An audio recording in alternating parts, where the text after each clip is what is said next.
John Wesley lived in a way that gave him credibility as a teacher on the Christian life.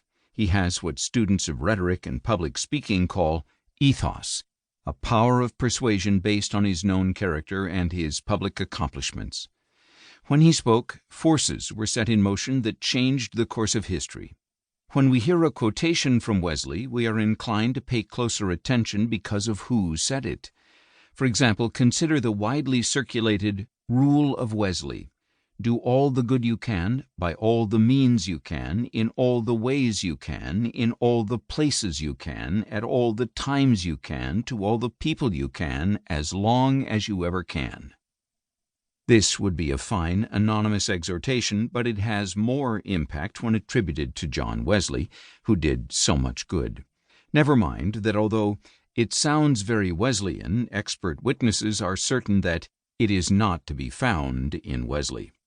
The fake quote gains gravitas from association with him. Why?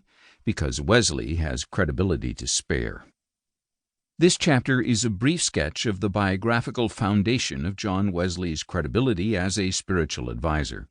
It covers Wesley's long life, 1703 to 1791, in 4 broad movements: his early life, starting in his father's Epworth parsonage, his evangelical conversion at Aldersgate, his role in the Great Revival in the 1740s, and his decades of work as the builder and organizer of the Methodist movement.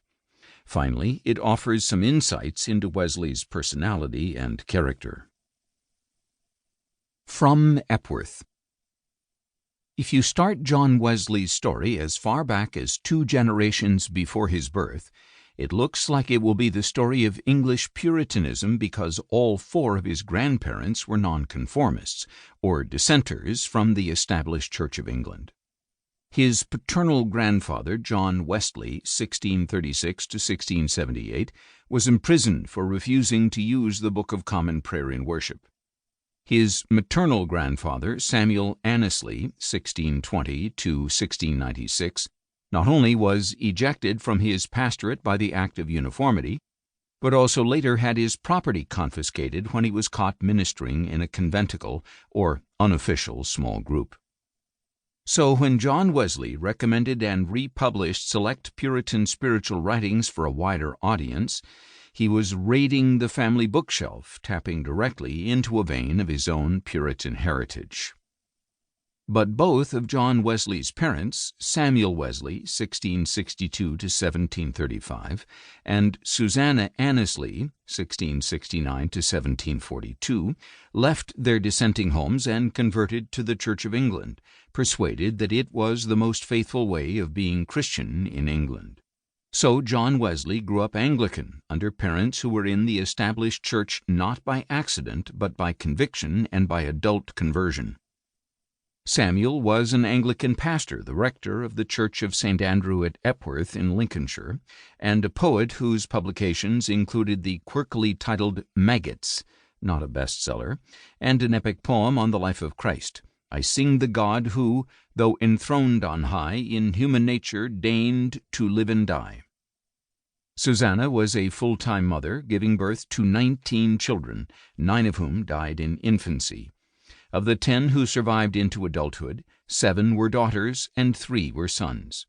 Susanna provided the daily discipline and home education for all the children, though the boys were sent off to boarding school as early as age 10.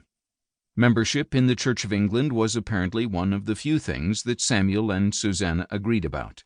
They had serious differences of opinion about everything from household management to politics, with one of their political disagreements even resulting in a brief separation.